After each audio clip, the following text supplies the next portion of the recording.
नारायण नारायण नारायण शिव नारायण नारायण नारायण शिव नारायण नारायण नारायण शिव नारायण नारायण नारायण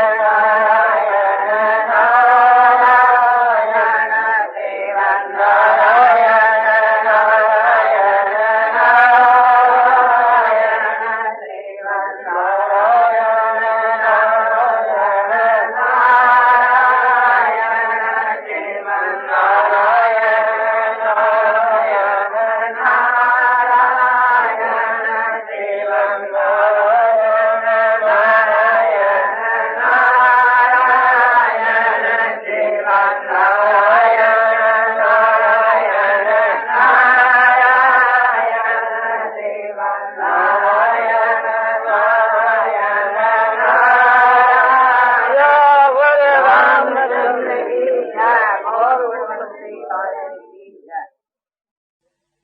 भगवान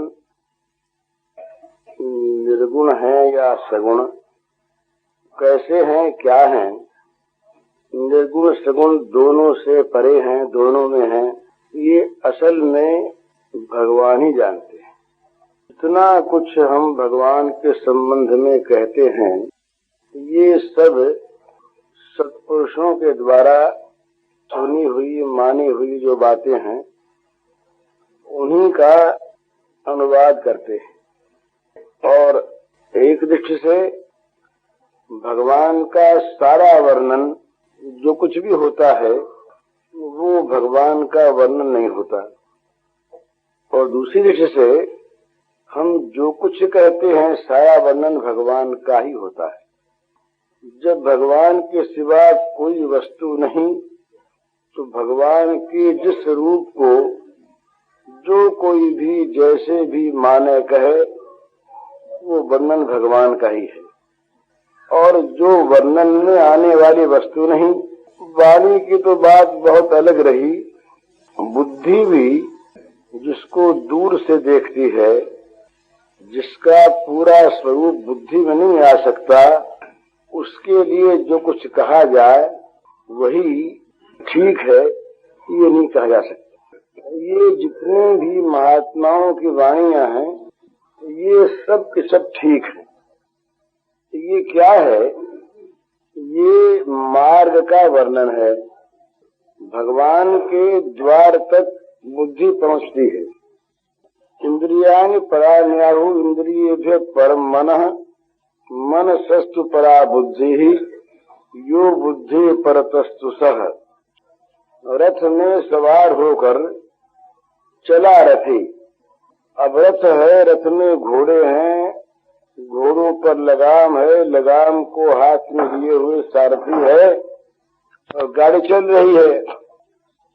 अब वो गाड़ी चली वहां से जहां रथी था, और वो चली अपनी दिशा से और चली अपने मार्ग से। अपने मार्ग से चलकर वो गाड़ी जब घर के दरवाजे पर आई सड़क पर, तो गाड़ी अंदर जा नहीं सकती, गाड़ी वहां रह गई। सारथी ने उतरकर घोड़े खोल लिए, साज लिया और रथी उतरा। अब वो गाड़ी बाहर रह गई, सड़क पर रह गई, गाड़ी अंदर नहीं जा सकती। अब घोड़ों को साज को लेकर के सारथी वहां जाकर अंदर जाकर के घोड़ा बांध दिया एक पेड़ के, घोड़ा आगे नहीं जा सकता। साज को लिया, साज को लेकर चला और बाहर की कोठरी में साज रख दिया। एक से आगे बढ़े, रथ से आगे बढ़े घोड़े, घोड़ों से आगे बढ़ा साज और उसके आगे बढ़ा सारथी। सारथी रथी के मालिक के साथ साथ गया दरवाजे तक। मालिक अंदर जाके प्रवेश कर गया, तो वो बाहर निकला नहीं, अंदर रहा। और सारथी मालिक को अंदर प्रवेश करवा के लौटा। लौट के उसने साज लिया, फिर घोड़े लिए, फिर रथ जोता, फिर लौट आया।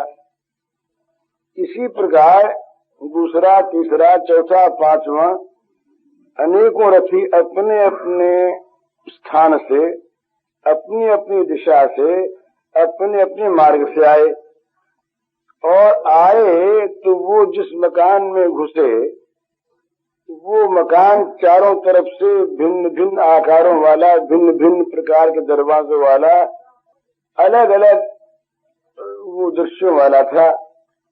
तो कोई पूर्व से आया, कोई पश्चिम से आया, कोई दक्षिण से आया, कोई उत्तर से आया, तो अपने अपने मार्ग से आए। इनके मार्गों में भेद, किसको कोई नदी मिली, किसको कोई मिली, और अलग अलग दरवाजों से उनके सारथी अंदर घुसे, नहीं उसके सारथी अंदर घुसे। तो दरवाजों के अलग अलग दृश्यों के साथ उसने देखा। सारथी फिर अपने अपने मार्ग से लौटे। लौट करके जब आए तो कहते हैं भाई हम तो होकर के आए, हमने देखा है। तो रास्ते में अमुक अमुक नदी थी और अमुक अमुक नाले थे, अमुक अमुक शहर आए, अमुक अमुक जंगल आए, और वहाँ हमने देखा एक बड़ा सुंदर लाल दरवाजा था और उसमें उसके आगे पीपल का पेड़ था। दूसरा कहता हमने देखा है, ये नदी तो नहीं थी, अमुक अमुक नदी थी और अमुक अमुक पेड़ थे और अमुक अमुक शहर थे, और वहाँ तो लाल दरवाजा था ही नहीं, हरा दरवाजा था, उसके आगे बड़ का पेड़ था। तीसरा और कहता है, चौथा और कहता है। इस प्रकार सबके विभिन्न मत हैं, विभिन्न वर्णन हैं और वर्णन सभी सच्चे हैं, तो एक से एक का मेल खाता ही नहीं। तो इसी प्रकार से ये महात्माओं के, संतों के, महापुरुषों के जो पहुंच गए वहां पर, उनकी बुद्धि के अनुभव हैं। जिस मार्ग से जो गया वो पहुंच गया, और पहुंचकर वो तो आया नहीं, ये तो वो तो रह गया। हितगत्वा न निवर्तन्ते तद्धाम परमम मम, वो जो पहुंचा वो तो लौटा नहीं। लौटी बुद्धि, लौटा मन, लौटी इंद्रियां। तो इनको जैसा अपना अनुभव हुआ, ये जिस मार्ग से गए उस मार्ग को इन्होंने बताया। सच बोलते हैं पर सबका वर्णन विभिन्न है। अब इसको लेकर लोग लड़ने लगे कि ये सच्चा कि वो सच्चा। वो सच्चा दोनों, तुम जाके देखो किसी भी मार्ग को, जो मार्ग तुमको अच्छा लगे भगवान की ओर चलोगे तो आगे से आगे रास्ता बताने वाले मिल जाएंगे, और समीप पहुंचोगे तब दिखेगा कि भाई ये तो एक सी जगह आ रही है। ऋषिकेश किसी को आना हो, हरिद्वार में आवे तब तो एक स्टेशन पर आ गए, पर एक आता है मद्रास से, एक आता है कलकत्ते से, एक आता है पंजाब से। वो सब ये कहें कि हमारा रास्ता एक हो और हम एक से जाए, इसमें भेद क्यों मिलता है? तो ये जैसे संभव नहीं है, उसी प्रकार से वर्तमान वर्तन्ते मनुष्य पार्थ सर्वशः, ये भगवान के विभिन्न मार्ग हैं। क्योंकि भगवान एक ही मार्ग से मिलने वाले होते तो वो भगवान ही न होते। जिस किसी भी मार्ग से उनकी ओर जाए, उनको जो भी मान के जाए, जैसा भी मान के जाए उनकी ओर, तो वो पहुंच जाता है। और पहुंचने पर वो भगवान क्या कहते हैं इसका वास्तविक दर्शन होता है। वो दर्शन बुद्धि को होता नहीं, और वो जो दर्शन होता है वो दर्शन होता है उसका अपना, उसे वो बता सकता नहीं, बताती है बुद्धि। बुद्धि के ये जो दर्शन है ये बाह्य होते हैं, ये सब भिन्न भिन्न होते हैं। तो इसलिए फेर में नहीं पड़ना चाहिए कि भगवान कैसे हैं। भगवान जैसे हैं वैसे हैं, और भगवान सब कुछ हैं। जो जैसा माने वैसे भगवान हैं। वो क्या है, कैसे हैं, ये वो जैसे हैं वैसे हैं। इनको जानने के बाद तो चुप हुआ जाता है। भक्त्या मम विजानाति यावान यश्चास्मि तत्वतः ततो माम तत्वतो ज्ञात्वा विशिष्ट अनंतरम। जानने के बाद तो घुस गए अंदर, और जब तक जाया नहीं तब तक घुसे नहीं। तो जाया नहीं तब तक जो बात कही जाती है वो बात वही होती है जो जानने को बताती है, इशारा करती है, संकेत करती है, जो दूर से बता देती है, पर वही है ये नहीं कह सकती। और जानने के बाद जब प्रवेश हो गया तब कहे वाला रहता नहीं। तो ऐसी अवस्था में भगवान का जितना जो कुछ वर्णन है, इतनी जो कुछ भगवान की स्वरूप संज्ञा है, वो सारी की सारी यथार्थ होते हुए सारी की सारी यथार्थ है। इसलिए जो जिस मार्ग से जाए उसके लिए वही मार्ग ठीक है। भगवान बड़े कृपालु हैं, वो अपने मार्ग में जो आना चाहता है और जिस मार्ग से आना चाहता है उसी मार्ग से उसको ले आते हैं बड़ी सुगमता के साथ। किसी के लिए निर्गुण का मार्ग बड़ा सुगम है और किसी के लिए सगुण का। इनमें न वो छोटा है न वो छोटा है, न वो बड़ा है न वो बड़ा है। भाई ये भगवान के मार्ग हैं, भगवान के मार्ग सभी एक से हैं, ये भगवान के रूप हैं। मने भगवान के लिए ये कहना कि भगवान ऐसे ही हैं और ऐसे नहीं हैं, ये तो फिर अपनी बुद्धि के भगवान हुए। भगवान के किसी किसी अंश को बुद्धि देख लेती है दूर से तो बुद्धि उसका वर्णन करती है, ये बात बिल्कुल ठीक है। तो ऐसे इस प्रकार से हम सगुणों को भी देखें निर्गुणों को भी देखें, वही भगवान। मैंने भगवान के लिए कोई उदाहरण तो होता ही नहीं। वही भगवान आकाश की भांति सर्वत्र सर्वदा व्याप्त हैं। ये जितने भी जगत के नगर हैं, जितने उन नगरों के अंदर मकान हैं, जितने उन मकानों के अंदर कोठरियां हैं, जितना उन कोठरियों के अंदर पोल वाले पदार्थ हैं, वे सब के सब आकाश में हैं। उन सब के अंदर आकाश है। बहिरंत भूता नाम अचरम चरमेव छ। ये सारे भूत प्राणी बाहर से भीतर से, इनके बाहर भी और इनके भीतर भी, और ये जहाँ है वहां भी, सब कुछ केवल भगवान ही है। जैसे प्रत्येक मकान के बाहर भगवान आकाश, प्रत्येक मकान के भीतर आकाश, और वो मकान जिस दीवार से घिरा है, जिस दीवार के कारण से वो विभिन्नता प्रतीत होती है, वो दीवार भी आकाश, और दीवार के स्थान में भी आकाश। दीवार बना है आकाश आदि पंच भौतिक पदार्थों से, उनका मूल आकाश है। तो दीवार भी आकाश है, दीवार के बाहर भी आकाश है और दीवार के अंदर भी आकाश है।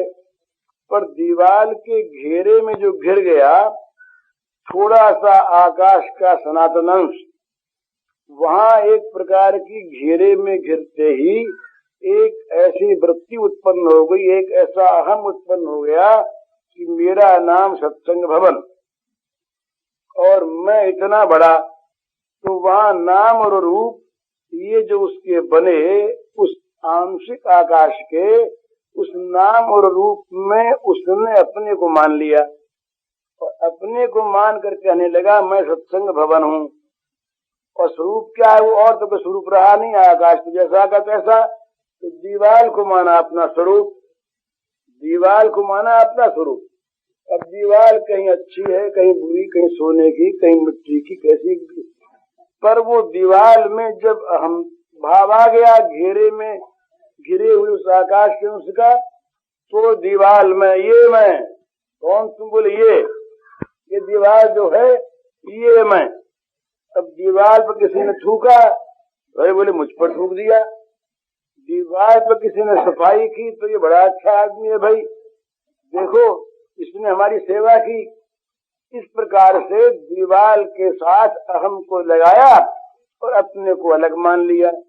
अलग मानसिक चीज आती है, वो आती का दीवार बनी रहे। हम सब चाहते हैं कि नहीं कि शरीर बना रहे, नरक का कीड़ा भी और बड़ी से बड़ी मुसीबत में पड़ा हुआ आदमी भी चाहता है कि हम बने रहें। अर्थात हाँ, हम क्या बने रहें, वो तो बना हुआ है ये आकाश, हम क्या बने रहें। हम माने ये दीवार बने रहे, शरीर बना रहे, ये बना रहता नहीं। ये जो वासना है बने रहने की, ये वासना क्या करती है, ये वासना वो दीवार बने रहने शील बने रहने के लिए कर्म करवाती है। तो क्या हुआ, इस दीवार की जगह कर्म से नई दीवार बनने लगी, अदृश्य में दिखती नहीं। और ये दीवार गिरने वाली है, क्योंकि दीवार तो गिरेगी ही। दीवार जहां गिरी नई दीवार सामने आ गई, इसका नाम हो गया पुनर्जन्म। इसका नाम हो गया पुनर्जन्म। बदल गया, दीवार बदल गई। दीवार पहले मिट्टी की थी, हुआ सोने की हो गई, चांदी की हो गई, गोबर की हो गई और बुरी हो गई। कैसी भी हो गई, दीवार बदली। आकाश जहां था वहां का वहां रहा, जितना था उतना का उतना रहा, जैसा था वैसा का वैसा रहा। अब दीवार बदली तो इसने समझा कि मैं देवता हो गया। सोने की दीवार मिली, मैं देवता हो गया, मैं राक्षस हो गया, मैं अमुक हूँ। अब वो अहम जो उस दीवार में था इस दीवार में आ गया। ये जहां तक बना रहा, ये वासना जहां तक रही वहां तक दीवारें बनती रही और वो वैसा का वैसा रहा, अपने को बद्ध रहा। के बाद कभी किसी ने बताया कि भाई तुम जरा देखो तो सही कि तुम क्या हो, दीवार कहाँ है, ये तुम दीवार हो क्या? बोले हाँ है तो सही, देखो ना हमारा ये, हम ऐसे हैं, ये तो प्रत्यक्ष ही है, इसमें देखना क्या है कि तुम कहते हो भूल है, प्रत्यक्ष हम तो हैं ही ऐसे के ऐसे। बोले जरा सोचो थोड़ी देर के लिए कि दीवार जब नहीं बनी थी तब यहाँ क्या था? हाँ बोले वो तो ये आकाश ही था। अच्छा दीवार बन गई है, अब बाहर क्या है? बोले हाँ बाहर तो आकाश है। अच्छा तुम जो अंदर की बात की, तो अंदर क्या है? बोले आकाश है। तो अब बताओ कि दीवार बनने से ये आकाश कहीं कटा क्या? बुद्धि ने कहा भाई आकाश कटा तो नहीं, तो क्या दो हो गए ये? तो कहा दो भी नहीं। तब क्या हुआ? बोले दीवार बन गई। अच्छा दीवार जहां बनी वहां क्या है? तो भाई वहां भी है तो आकाश ही। अच्छा बताओ दीवार क्या है? आकाश से क्या नाम हवा बनी, हवा से आग बनी, आग से पानी बना, पानी से ये जमीन बनी, तो ये सब यही तत्व है ना? बोले हाँ है तो यही, ये भी मूल पे आकाश ही है। बोले हाँ आकाश ही है। अब तुम जरा एक काम करो, तुम जो ये अपने को इतना मानते हो, तुम जरा बाहर जा करके, बाहर वाला बड़ा आकाश है, वो आकाश अब तुम एक हो गए ना बना, हम तो एक तो हो ही गए, एक तो है ही। तो बोले बाहर वाले आकाश तुम अपने को समझो, तो समझ के फिर बताओ क्या है? तो बाहर जाके देखा उसने, तो सोचा करे ये तो ये आकाश ही अंदर है, ये आकाश ही बाहर है। तब बोला कि बताओ क्या? बोले अब तो ये बात समझ में आई, एक अनंत आकाश सर्वत्र सर्वदा व्याप्त है, उसी आकाश में ये सब दीवारें बनी और सब दीवारों के अंदर वो आकाश। तो बोले क्या हो या आप क्या देखते हो? बोले आकाश है, ये आकाश। तुम इससे भिन्न हो? बोले ना, अलग कभी हुए? बोले नहीं, ये तो भूल रही थी, अलग तो कभी हुए ही नहीं, और दीवार से अलग मानने लगे। तो अब क्या मानते हो? बोले अब तो ये दूसरा कोई है ही नहीं। इस प्रकार से उसने देखा, तो बोले अब दीवार को टूटता है तो टूटा करे, अरे हम दीवार थोड़े ही हैं। बोले अब दीवार पर कोई कुछ अच्छे शब्द लिखता है, सेवा करता है, तो बोले किया करे, बड़ा अच्छा। अरे हमारा क्या बिगड़ता है, वो करे वो करे, क्या हो गया? बोले अब तो हम जान गए भाई, जान ही गए। बोले जान ही नहीं गए, अब उसमें आगे बैठ गए, वो बृहद वो जो महान था उसमें हम आ गए। इसलिए क्या हुआ, हमारी तो बुद्धि ठीक हो गई। बोले अब तक क्या था? बोले अब तक तो मूर्खता थी, तो मर जाती रही, तो अब बोले अब तो जैसे थे वैसे रह गए। न प्रहृष्येत प्रियं प्राप्य नोद्विजेत प्राप्त चा प्रियम स्थिर बुद्धि असमूढ़ ब्रह्मविद ब्रह्मनिष्ठः। बस भाई टाइम बता देना घड़ी। और महाराज ये भगवान का एक रूप है, ये रूप भी बनावटी है, इसलिए कि आकाश बनावटी है, आकाश रूप की तुलना कैसे हो? और यही आकाश वक्त सर्वत्र व्याप्त, एक परमात्मा, एक भगवान, एक तत्व। इसने सोचा कि अपने तो खेल करना है, तो इसने खेल वाला बड़ा सुंदर मनोहर रूप बनाया। बनाया नहीं। भगवान का रूप कभी बनता नहीं भला, जो बनता है वो बिगड़ता है, जो पैदा होता है वो नष्ट होता है। इसलिए हम लोग ऐसा मानते हैं कि भगवान के जितने भी सगुण रूप हैं वे सब नित्य हैं।